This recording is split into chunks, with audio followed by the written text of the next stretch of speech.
Good afternoon. My name is Juanita, and I just want to start off by saying I'm very honored today to be here with two beautiful, strong little sisters that are about to share their journey of sexual exploitation.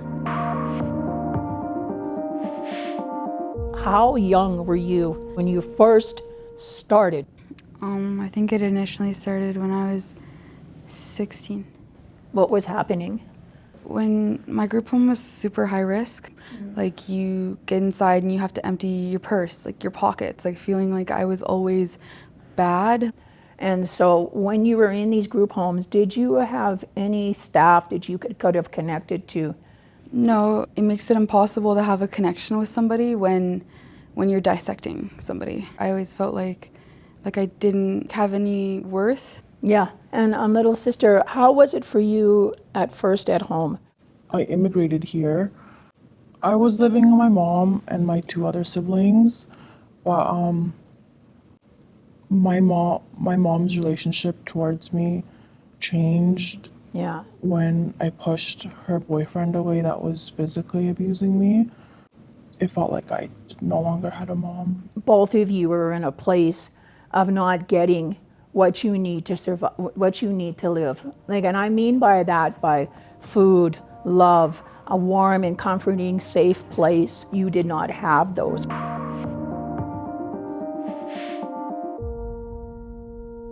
The supports I had weren't getting through me, so I self-medicated through drugs, street drugs. The first time I sold myself was for food because I was hungry.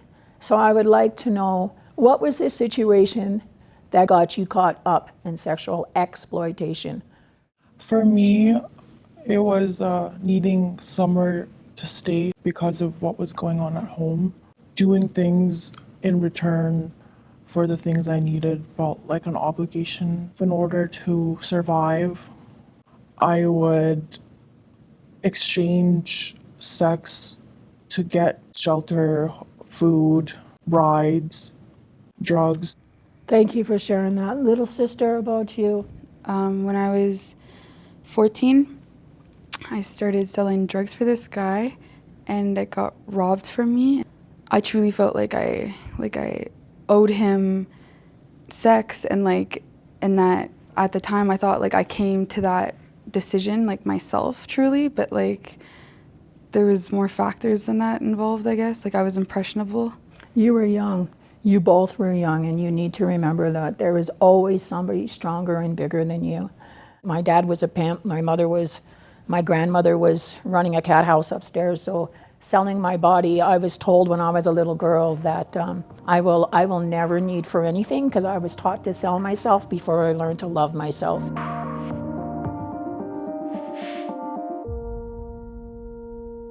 Grooming is someone that gives you everything. They see the cracks in you. If you had no place to live, boom, they had a place. If you weren't being loved at home by your parents, they were like, don't worry, your parents don't take care of you, I'll take care of you. They're grooming you to take you to the streets, and they will do whatever they can. A person who claimed to be my friend brought up the idea that I was already getting those so-called benefits. So what more would it be if I was to get money? Most girls are saying today, I'm giving away sex anyways, so I might as well get paid for it, right? Little sister, how did you find these men to exchange sex for money? Sometimes I would just meet them through friends, apps, social media, websites, that kind of thing. What did you feel when you first made that profile and you pushed send? That was very scary. When you know that man is coming to your door and he's about to knock, and you know you're about to sell yourself for sex for the very first time. I feel like I was very anxious knowing that that person was almost there, and I was scared. When you open that door, you got less than 15 seconds to decide if you're going to live or not. If I think about it now, it's like the most scary thing of it all. Your journey is different because you're under control of a pimp. Is that correct? Yes.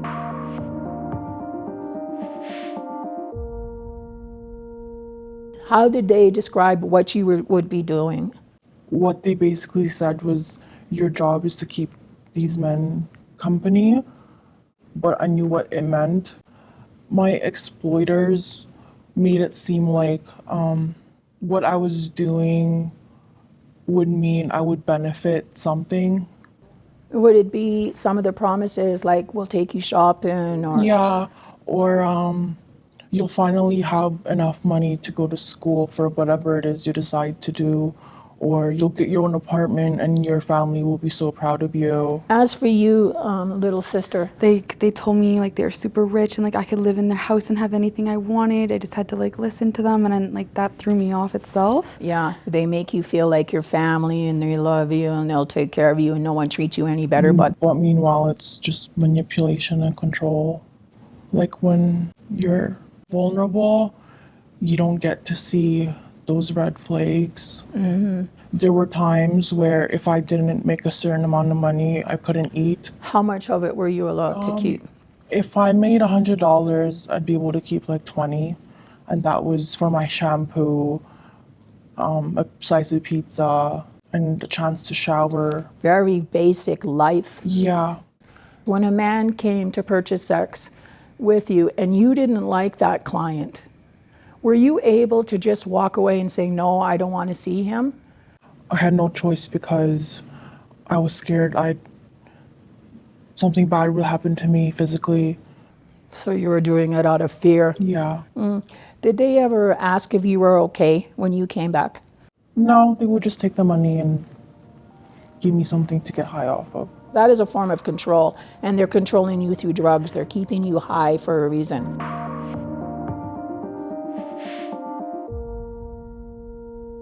When you were going on dates, ladies, did you talk to other girls and encourage them to get involved? So your journey is you were exploited and then you recruited someone else. And then you still were a victim while recruiting. And like I kind of looked at it as like, well, then I don't have to do it. Because it's survival of the fittest and it's one less date that you have to go on. Little sister, were you forced or encouraged to bring in other girls with you? There was this one night where he saw 3 young girls and he invited them to where we were staying.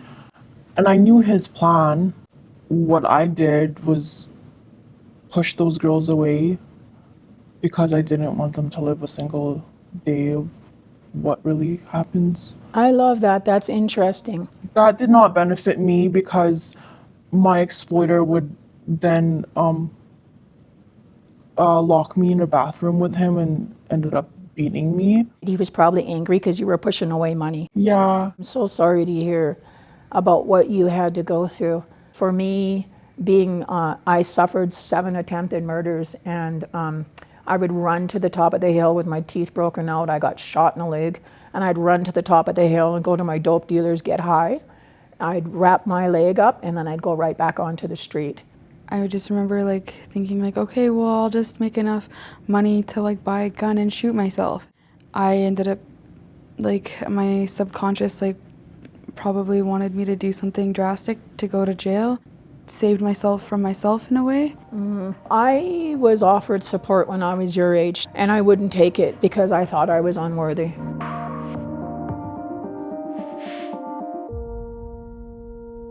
What was the courage that made you realize this is not for me?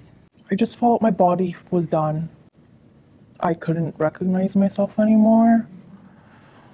I got very suicidal. And I think the breaking point for me was it doesn't change for the better.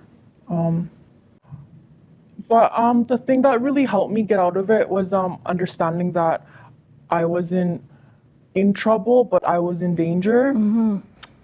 Thank you for sharing that. Little sister, about you. What changed how I felt about it all was basically I had to do some open custody when I was 16, and I'm not like in like a jail cell, like I'm in just like a home, but like I'm not allowed to leave it and stuff. It gave me like time to like actually feel my emotions and like realize that like Like I wasn't okay during any of it. What would have helped you exit sooner? If somebody close to me or anybody that was in my family or even a friend told me just to be a kid, that I was loved, I don't think I would have put myself in those situations. When I found some self-worth and like self-worth, I wanted to hold that close to me because like I couldn't believe like how I felt prior to that. Like my self-worth like is everything to me now, because when you don't have it, like you don't, it doesn't feel good. Why was it important for you to come today? I just want people to know that you don't owe anybody anything and you can always choose to walk away. I want it to be stopped before it happens. No matter like where you come from, if you've been like, you know, abandoned, have gone through shit growing up, you know, no matter what it is, like just to realize and to know that like you matter enough to not do it to yourself. I'm hoping that people can realize they matter. You do have futures, and what happened in the past is the past, and we can move forward. What is it that you want to be when you grow up? I want to be an advocate. What do you plan on being when you grow up? An addiction counselor with youths that are struggling. Yeah, I love that. You want for other people to find their voices, right? Thank you very much for sharing your journey. Strong-willed women that you guys have shown me. I want to honor you for your journey and fighting through and willing to make that change. We're going to be here to support each other for life. Hi. Hi. Thank you.